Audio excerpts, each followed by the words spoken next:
दियों की टिमटिमाती रोशनी, दरवाजों पर सजी रंगोली और फूलों की महक से जगमगाता हुआ घर। कुछ ऐसा ही होता है जब दीपावली का त्योहार नजदीक आता है। ये त्योहार हर दिल में एक नई उमंग, एक नई चमक जगा देता है। इसलिए तो ये सिर्फ एक त्योहार नहीं है, बल्कि खुशियों और सकारात्मकता का एक उत्सव है। दुनिया भर में लगभग 100 करोड़ से ज्यादा लोग पूरे हर्षोल्लास के साथ हर साल दीपावली मनाते हैं। वैसे 5 दिन तक मनाए जाने वाले इस त्योहार की शुरुआत धनतेरस से होती है। फिर अमावस्या की रात को जगमगाते दीपों के साथ हम देवी लक्ष्मी का स्वागत करते हैं अपने घर में। इसके बाद गोवर्धन पूजा और भाई दूज तक हर दिन एक नई परंपरा, नई कहानी और एक नए उत्सव में खोए रहते हैं। ये वो समय होता है जब हर इंसान अपने जीवन में अंधकार को पीछे छोड़ उम्मीद की नई किरणों का स्वागत करता है।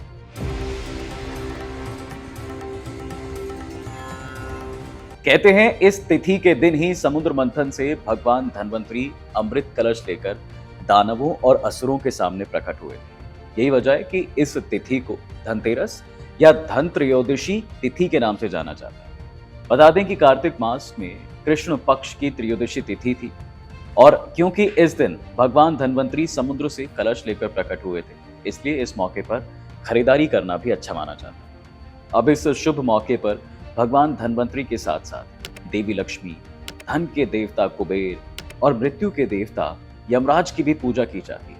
वहीं इस दिन से दिवाली के भव्य त्योहार की शुरुआत भी हो जाती है। अच्छा, बताया जाता है कि धनतेरस के दिन घर के दरवाजे पर 13 दिए जलाने की एक परंपरा है, क्योंकि कहते हैं धरती पर भगवान धन्वंतरी के प्रकट होने की वजह से इस दिन को वैघ समाज धन्वंतरी जयंती के रूप में मनाता है। इसलिए धनतेरस के दिन विधि विधान के साथ पूजा और दीपदान करने से किसी की भी अकाल मृत्यु नहीं होती। वैसे ये बात ज्यादातर लोगों को नहीं पता है, लेकिन धनतेरस का रिश्ता मृत्यु के देवता यमराज से भी जुड़ा है, जिससे रिलेटेड कहानी हम आपको सुनाते हैं। तो एक दिन हंस नाम के राजा अपनी गर्भवती पत्नी के साथ शिकार पर निकले थे। जंगल की गहराइयों में जाने के बाद वो खो गए और भटकते भटकते दूसरे राजा हेमा की सीमा पर पहुंच जाते हैं, जहां राजा हेमा ने राजा हंस का खूब आदर सत्कार किया। उसी दिन राजा हेमा की पत्नी ने एक बेटे को जन्म भी दिया, जिसकी कुंडली में ये लिखा था कि भाई इस बच्चे की शादी के 4 दिन बाद ही उसकी मृत्यु हो जानी है। जिसके बाद राजा ने सैनिकों को यह आदेश दिया था कि मेरे पुत्र को यमुना तट पर एक गुफा में ब्रह्मचारी के रूप में रखा जाए, जहां किसी भी स्त्री की परछाई इस तक ना पहुंच सके। लेकिन भाग्य का लिखा कौन मिटा सकता है। एक दिन उसी यमुना तट पर राजा हंस की बेटी चली गई, जहां राजा हेमा का बेटा रह रहा था। दोनों ने एक दूसरे को देखा और गंधर्व विवाह वहीं पर कर लिया। अब जब वो दोनों राजमहल पहुंचे तो राजा हेमा ने अपनी नई बहू को बेटी की कुंडली की बातें बताई।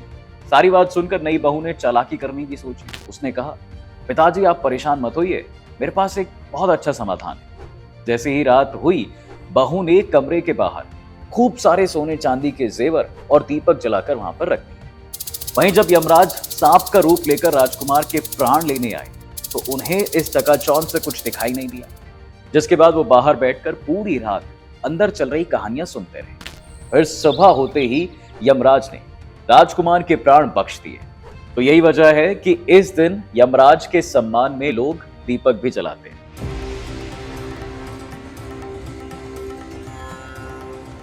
अब नरक चतुर्दशी, जिसे हम सब छोटी दिवाली के नाम से भी जानते हैं दुनिया, लेकिन ये बात बहुत कम लोग ही जानते हैं इस दुनिया में कि इस त्योहार को मनाने के पीछे एक कथा छिपी है।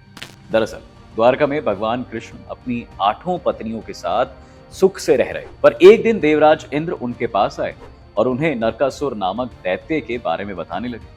उन्होंने बताया कि भगवान दैत्यराज नरकासुर के अत्याचारों से सभी देवता जो हैं वो परेशान हो रहे हैं। अब वो वरुण देव का छत्र, माता अदिति के कुंडल और देवताओं की मणि छीनकर त्रिलोकपति बन गया है। इतना ही नहीं, उसने पृथ्वी की सुंदर कन्याओं को भी हरण कर उन्हें अपनी बंदी गृह में डाल रखा है। अब आप ही हमारी मदद कर सकते हैं। जिसके बाद श्री कृष्ण तुरंत अपनी पत्नी सत्यभामा को लेकर नरकासुर से युद्ध करने पहुंच जाते हैं। वहां पहुंचकर कृष्ण ने देवी सत्यभामा की मदद से सबसे पहले दैत्य मुर और उसके बेटों को मार गिराया।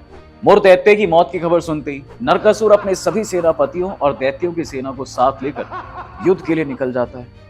बता दें कि उस दुष्ट राक्षस को यह वरदान प्राप्त था कि उसकी मौत स्त्री के हाथों ही होगी। जिसके बाद श्री कृष्ण ने अपनी पत्नी सत्यभामा को रथ का सारथी बनाया और नरकासुर के साथ भयानक युद्ध करने लगे। आखिर में सत्यभामा के साथ मिलकर श्री कृष्ण भगवान ने दैत्यराज को आखिरकार मार गिराया।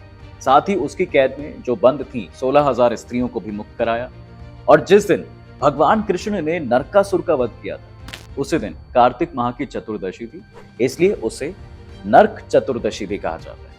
अब इसी दिन लोग दीपक जलाकर छोटी दिवाली मनाते हैं। और तो और जब भगवान नरकासुर को मारकर अपने घर द्वारका लौटे थे वापस, तो उन्होंने अपने शरीर पर लगे राक्षस के खून को तेल में नहाकर साफ किया था। और यही वजह है कि लोग नरक चतुर्दशी के दिन तेल और उपटन से स्नान करते हैं।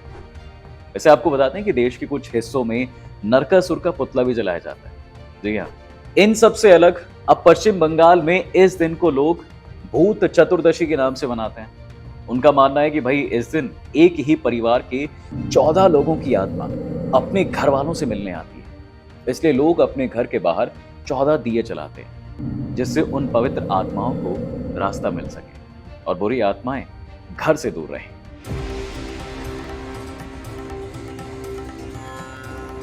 दिवाली, ये त्योहार बुराई पर अच्छाई की जीत का प्रतीक है, ये हम सब जानते हैं। इसे सिर्फ हिंदू धर्म के लोग नहीं बल्कि दुनिया के अधिकतर धर्म के लोग भी मनाते हैं। ये त्योहार है मोक्ष, शक्ति और आजादी का। दिवाली तब से शुरू हुई है जब अयोध्या वासियों ने 14 साल के वनवास के बाद श्री राम के आने की खुशी में पूरी नगरी को दीपों से चमचमा दिया था। इस खुशी के पल को याद करके सभी लोग हर साल दीपावली को दीपोत्सव के तौर पर मनाते हैं। ये कहानी दिवाली को हिंदू धर्म से जोड़ती है, लेकिन दिवाली से जुड़ी ये कोई इकलौती कहानी नहीं है, बल्कि इस दिन को जैन समुदाय के लोग भगवान महावीर के निर्वाण दिवस मनाते हैं। जी हाँ, ये वो दिन है जब जैनिज्म के 24वें तीर्थंकर महावीर स्वामी ने दुनिया के बंधनों से मुक्त होकर मोक्ष प्राप्त किया। इसके साथ ही इस दिन बंगाल में महाकाली की पूजा होती है। ऐसा माना जाता है कि इस दिन महाकाली के आखिरी रूप देवी कमलात्मिका का अवतार हुआ था। यही वजह है कि यहाँ दिवाली को कमलात्मिका जयंती के रूप में बड़े ही चाव के साथ मनाया जाता है। अच्छा, वहीं पंजाब में दिवाली को बंदी छोड़ दिवस के रूप में मनाया जाता है। जी हाँ, पंजाबियों का मानना है दरअसल कि इस दिन सिखों के छठे गुरु हरगोविंद जी और 52 बाकी लोगों को ग्वालियर पोर्ट से मुक्त कराया गया था, जहां मुगल शासक जहांगीर ने उन्हें बंदी बनाकर रखा था। इस दिन को सिख समुदाय के लोग बड़े धूमधाम से मनाते हैं। गुरु हरगोविंद जी की मुक्ति की खुशी में दिवाली के दिन अमृतसर का जो स्वर्ण मंदिर है वो रोशनी से जगमगाता भी है।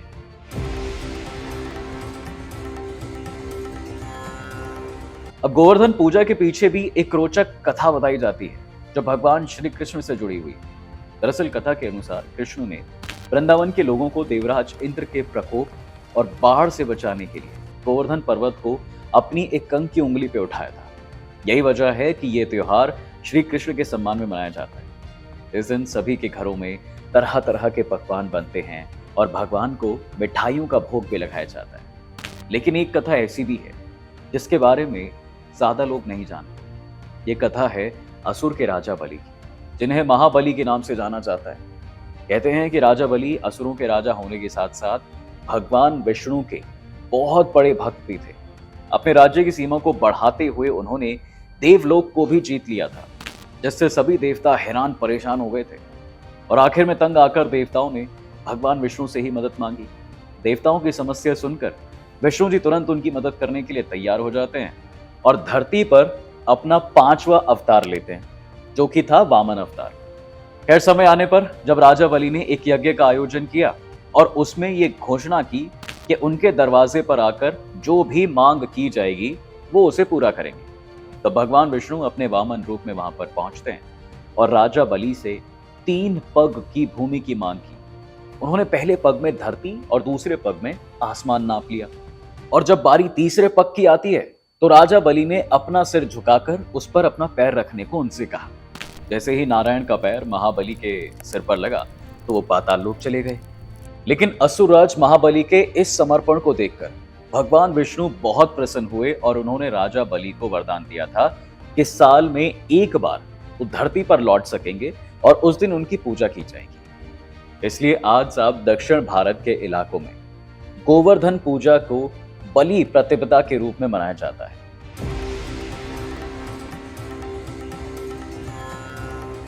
ये त्योहार है भाई बहन के प्यार और नोक झोंक से भरे रिश्ते का। इस दिन बहन अपने भाई की लंबी उम्र और अच्छे स्वास्थ्य के लिए पूजा करती है और अपने भाई को खाने पर बुलाती है। लेकिन ये आज का त्योहार नहीं है, बल्कि ये प्रथा सदियों से चली आ रही है। ये उस समय की बात है जब मृत्यु के देवता यानी यमराज अपनी बहन यामी से मिलने के लिए उनके घर पे गए थे। दोनों को मिले हुए काफी समय हो चुका था।